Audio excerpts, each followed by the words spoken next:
So annexure bundle, page 10. It will be a document labeled annexure AG3. I'm with you, Councillor. Thank you. In general, please identify what this document is. Chairperson, I went into my WhatsApp in preparation of this statement, and I did what I'd call my own export of my entire conversation with the minister that I had with him on WhatsApp. And I then printed that and I annexed that to my statement. So for clarity, General, for example, in paragraph 8 of your statement, when you indicate that you received a WhatsApp call from that number beginning with 082, do you see that? That's correct. That's correct. If you look at annexure AG3, the contact you have saved there as Minister Mchunu, that is correct. Is that the number indicated in paragraph 8? That is correct. Thank you. So if we were then to go back to the last paragraph where you gave evidence of, if you look at paragraph 13 of your statement. Perhaps before... I apologize. Before you do that, General, did the Minister explain to you why his particular interest in this case? In the conversation that you have with him on the phone, why he wants to be updated, why he's asking you about how this occurred? Commissioner, at the time, I didn't know, but I summarized later on why the minister had interest in that particular councillor. Okay, so you'll still get to that. I haven't mentioned it in my statement, but I could indicate it right now up front. Please. Later, I came to understand that the interest in the specific candidate or the specific person here, Mr. Mabhida, was because he was an ANC councillor. The minister is from the ANC, and even in the subsequent, which I will get to, the minister attended the funeral and had an interest in that particular councillor because he was from the ANC. Thank you, Commissioner. Thank you, Sorry, Ms. Mashafeli. Good morning, General. Morning, Commissioner. I just want to understand something. Where did the minister get hold of your phone numbers, and how did he know that you are the person to speak to if he wants to know more about this case? I'm just curious to understand how the connection started, and out of all the people, he decided to call you and speak to you. So where did he get your numbers, and how did he know who you are, and how did he know that you could assist him with information relating to this case? Commissioner, you sound like my principal, General Mkonazi. He asked me the very same question after I had called him to narrate that the minister had called me. And my response to him was, I don't know. It's the first time I've ever received a call from any minister. So I have no idea where the minister got my number from. It wasn't something I could ask the minister, where did you get my number, by the way? It's something I never asked him. But I never interacted prior to this with the minister where we exchanged numbers. So where he got it from, I wouldn't know, Commissioner. Just out of interest, were you the investigating officer in the case, or were you the station commander of the station where the case was reported? I was trying to understand why the minister would contact you and ask you about this case. Commissioner Kumalo, I was the district commissioner. Mandeni Police Station is one of the 10 police stations that falls within the district under which resorted under my command and span of control. So the 10 station commanders in the district reports to me. Mandeni is one of those stations. Councillor Mabhida is a person who died in Neoni Police Station, which is also under my jurisdiction as in the Ilembe. He is a councillor in Mandeni municipality, but he was murdered in the Neoni policing precinct, which is still under my control as a district commissioner. So is it safe to assume that he could have inquired and somebody would have directed them to you? I would say so, Commissioner. Thank you. General, was this the first political killing, in your recollection, the first political killing within your area since the minister was appointed? To my recollection, Commissioner, I think it was, yeah. Okay, thank you. Thank you, Commissioner. General, just to tie up on our previous point, if you have regard to paragraph 13 of your statement, please, that last sentence there reads, "My call with the minister on the 5th of February 2025 was 8 minutes in duration." If you then have regard to page 10 of your annexure bundle, the page where we were before. Yes, I'm Are with you you. there? And if you have a look at the fourth line from the top. That's correct, Commissioner. Chair, the 8 minutes is consistent with the WhatsApp export chat that reflects the 8-minute conversation I had with the minister on a WhatsApp call. And General, as we continue to work through this particular interaction with the minister, we'll just have reference to this extraction from the data from WhatsApp. But I would ask you then to turn to paragraph 14 of your statement. Thank you, Chair. And continue from there. Chair, so later the same day, the minister, I WhatsApped the minister with an update because I had received some information regarding possible suspects that came to my attention. Now, this particular information, when it came in, it was about an arrest that was made, not specifically for the councillor's murder, but it was suspects that we had arrested on a possession of unlicensed firearm, which the local investigators at the police station had picked up in the interviewing the suspect that he may be related to the murder of the councillor. I messaged the minister, but then I realized, okay, maybe we must see the investigation through before I could have given that as a possible suspect. And I then deleted those messages to the minister. So, General, the update, was it in what? Did it consist of 4 texts? Because I see 4 deletions. So I didn't get the question, Commissioner. Chair? I'm saying in paragraph 14 you refer to an update, singular, but in AG3, page 10, I see 4 deletions.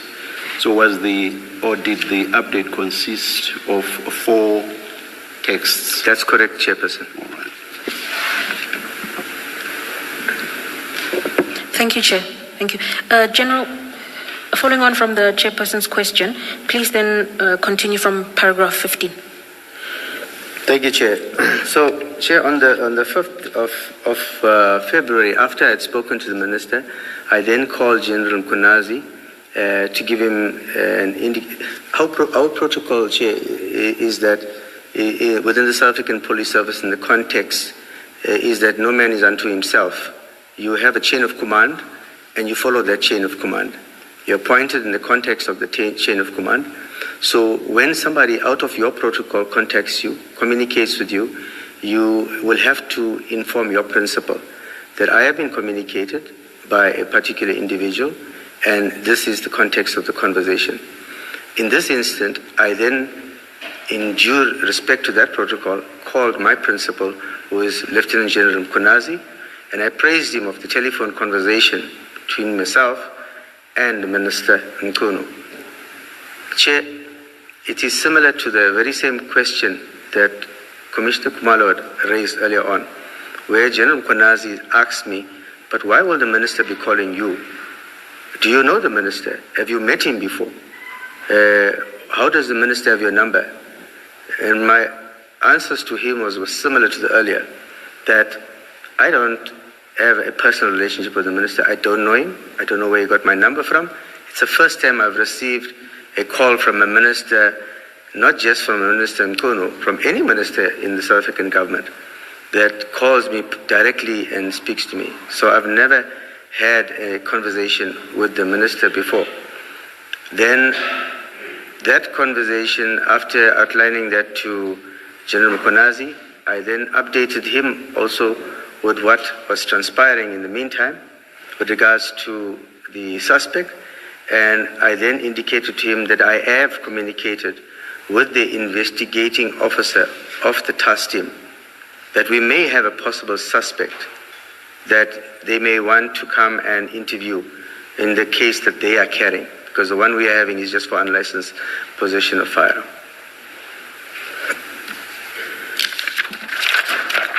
So after speaking to Lieutenant General Mkhwanazi, I then messaged him some of the content regarding those four suspects, the two suspects that we had in our position regarding the unlicensed firearm.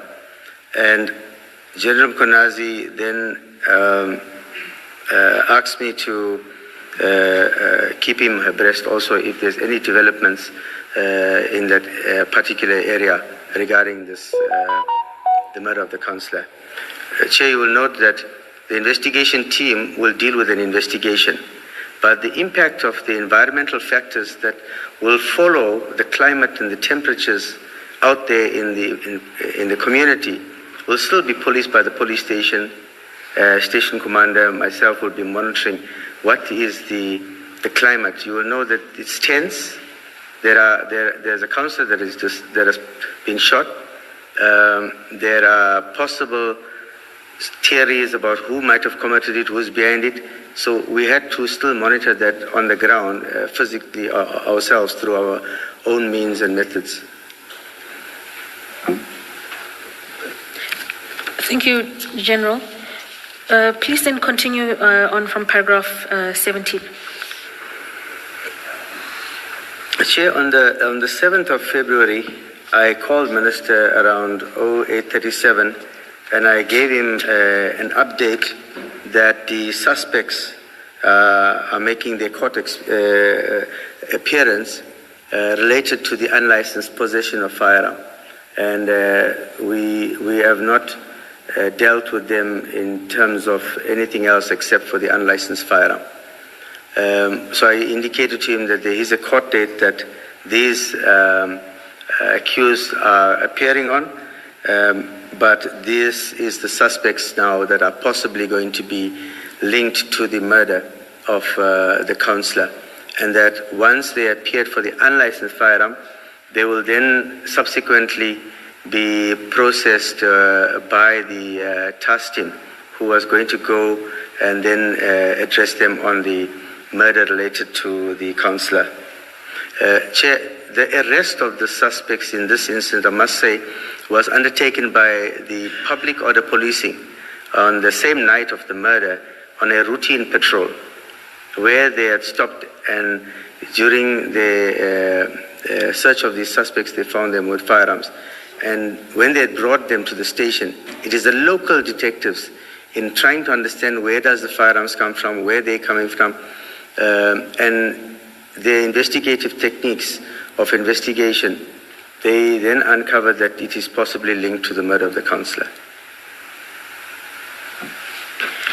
General, before we turn to the next page, just to clarify, could I ask you to have regard to page 10, again, of your annexure bundle? If we go back to the initial telephone communication you had with the minister, that is the fourth line from the top, on the 5th of February. Are you there? Yes, Chair. Okay. So, General, if you read from the left, it sets out the date there as well as the time. You're talking about the fourth entry? The fourth entry, that's correct. So it would set out the date and then the time. Are you with me? On the 5th? Correct. Is that the 1333? Or the above? The time would be 8:17:59. The 8:17, yes, Chair, I'm there. Thank so you. It's a 1, 2, 3. It's the fourth line, but it's the third entry on a date. 100%. So it is on 08:17:59. 59. It says Minister Mchunu, voice call, 8 minutes. Indeed. And your evidence earlier was that the initiator of that 8-minute call was Minister Mchunu. That is correct, Chairperson. 100%. General, if we then go a few lines down to the 7th of February, the entry relating to the 7th of February, you see that? I am there, Chair. It's at 08:37:36, and the call was made by me to the 100%. Minister for a duration of 7 minutes. So for purposes of reading this extraction from WhatsApp, the name of the initiator of the call is what would appear there, The name is Anthony. It's my first name, Commissioners. which indicates that you were the initiator of that 7-minute call. That is correct, Chair. Thank you, General. Could I then ask you to go back to your witness statement? There. And you can continue from paragraph 18, please, which is on page 6. Thank you, Chair. General, maybe before you do that, at paragraph 17, where you say you gave the minister an update on the status of the suspects, what does that mean? Did you give him names? What exactly does that mean? No, I didn't provide detail of names. I only indicated to the Minister that the two suspects that we had arrested for unlicensed possession of firearm, through the interview process, we can now say that we have linked them to the murder of Councillor Mabida, and that we will then be processing them and charging them in terms of that particular crime after they have appeared in this particular court. Thank you. Thank you, Commissioner. Chair, that I will then indicate that in my next conversation, not conversation, let's put it interaction with the Minister was on the 15th of February. On the 15th of February, it was a Saturday, and I was in a part of a panel with a senior management panel where we were interviewing candidates for senior management positions. And during that particular time of the interviews, we were in the process, so I wasn't paying attention to my phone. And at some point, when I looked at my phone, I realized that there is three missed calls from the Minister, Minister Mchunu, on my phone, WhatsApp calls. I looked at it and I saw that it was, the first one was at 09:23, second missed call was 09:24, and the third one was at 10:50. So then at that time when I paid attention to it, we were with the candidates that I saw these missed calls. And so I waited for the candidate to finish, and then before the next candidate, I then decided to, I messaged the Minister at the time to say that I'm in a panel and that I'll call him, when the candidate was done. But then when I tried to call the Minister at 10:55, I did not reach him. And the Minister messaged me to say that he's at the funeral of Councillor Mabida. So he wanted then an update on the suspects of this particular, the murder of the councillor. He wanted to know the charges and any information that is relevant to the murder of the councillor. I would then, being attending the funeral, I would imagine that he might want to have that information to communicate to the grieving family, where we are with the investigation and the arrest of the suspect. So I was in this panel, and when the Minister then sent me this message, I then sent a message to the actual investigator of this docket, the team leader, actually, Lieutenant Colonel Kumalo, and I said to him that the Minister was looking for an update on the investigation and the suspects. Chair, the investigating officer then messaged me to indicate that he will update the provincial commissioner on where they are with the investigation, and that if the minister wants any further updates, he can contact the provincial commissioner.